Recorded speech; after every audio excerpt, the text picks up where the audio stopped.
Soybean production really took off in the mid-1850s across the U.S. Corn Belt and has a very interesting story on how the seeds actually got there.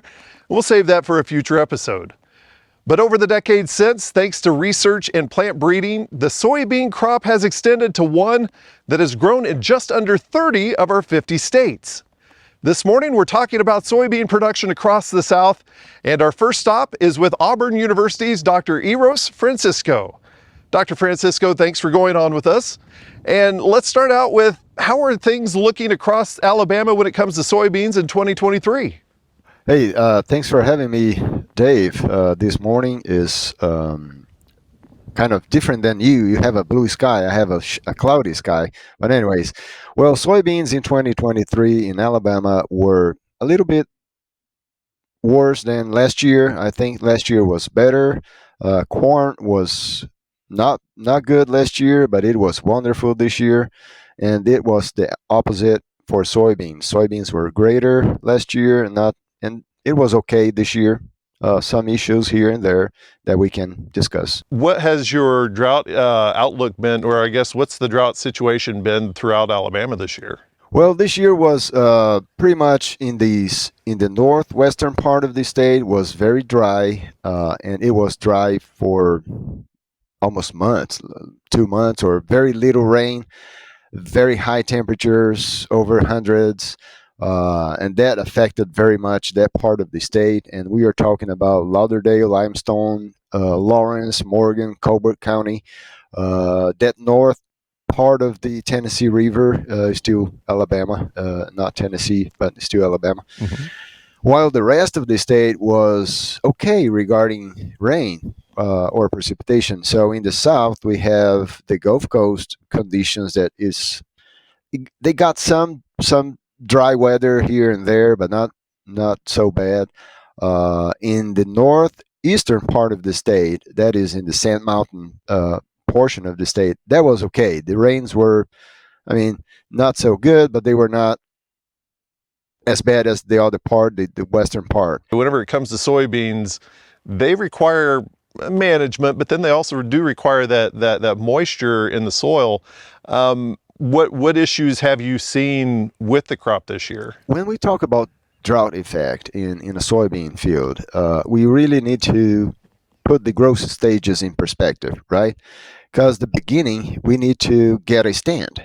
And so we need moisture for the seeds to emerge and the seedlings to develop, and then the plant to start growing.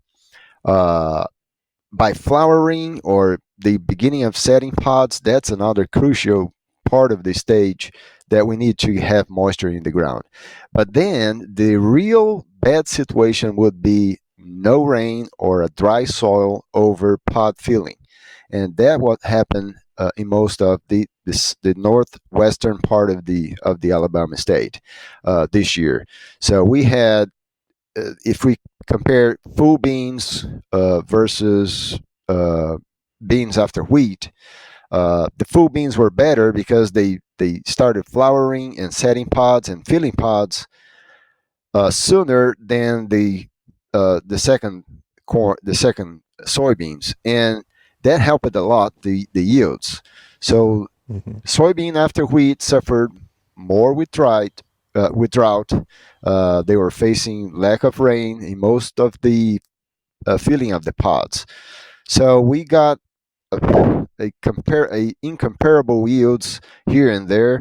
I heard cases of 20 bushels, 30 bushels in dry fields versus 95, 100 bushels per acre in very good rain conditions, and separated by 100 miles or so. So that was crazy to see how the drought affected the development of the beans. When it comes to soybeans across Alabama, are they isolated to one part of the state, or is it a crop that grows from south to north? Well, we can say that 75, almost 80% of beans the acreage is in the north part of the state, and that would be northeastern and western. More in the western, but a bit in the eastern side as well.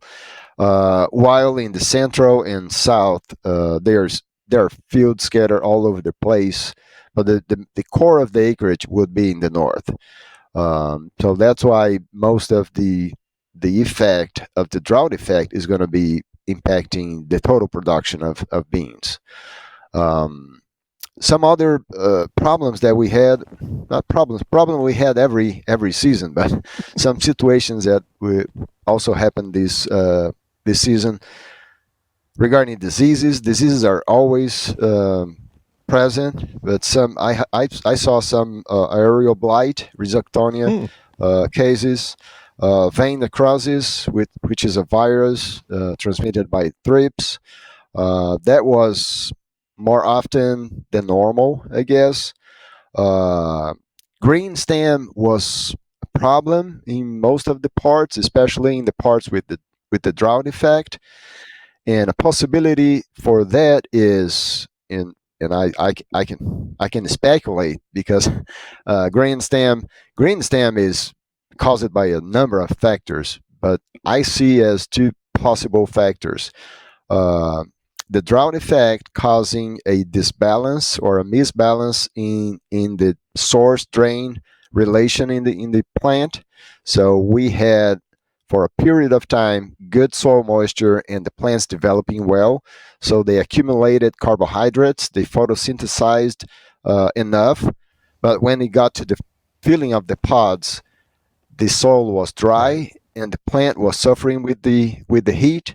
So the movement from the stems or the leaves to the pods were very slow, and that may cause the green stem. Also, another possibility, even though you have potassium levels high in the soil, if you don't have moisture, the plant is not uptaking potassium. And potassium is demanded until the end of the cycle. It is very important for the soybean plants filling the seeds and filling the pods that potassium is available in the soil. So that might be another factor causing green stem as well. Whenever there's the possibility of a change in El Nino and La Nina, there's a lot of excitement. And this year, there's a possibility of a strengthening El Nino pattern. How does that impact the state of Alabama? But then also, what lessons have you learned from the 23 crop that could be applied to an El Nino pattern in Alabama? That's a very good question, Dave. If we see the pattern of El Nino and La Nina to Alabama, El Nino pretty much dries the north of the state, while La Nina dries the south of the state. So if 2023 was a year of El Nino or kind of a El Nino pattern, we did see the effect of drought in the north of the state, more towards the western part. So that's a pretty good El Nino pattern. While we have the south with more rain and precipitation. So if there was an El Nino in 2023, that is the expectation coming from an El Nino pattern. If it progresses or stay in 2024, it's going to be, I would say, it's going to be bad for growers in the north part of the state. Another 2 years in a row with a drought problem to fight. So that would be not good for the north of the state, where most of the crops are. Well, at least soybean, corn, wheat, while cotton and peanuts are more in the south. If we progress to La Nina or neutral would be okay. But if we progress to La Nina, that would be good for the growers in the north of the state, but not for the growers in the south of the state. So that is the pattern that goes on with La Nina and El Nino in Alabama. One of the great things about doing the AgNow Roundup, I get to talk with researchers and extension folks from all over the country. What are you doing in the realm of research for the soybean producers in Alabama? Oh, great question. So as a grain crop specialist, my focus is in a broad general perspective. So I have trials and research going on plant population, plant seeding rate, planting dates, some fertility trials, some disease trials focusing on beans and wheat. I had a very nice results coming from a nitrogen timing of application on corn. Um, I also interact with the Science for Success group of soybean specialists from different parts of the country.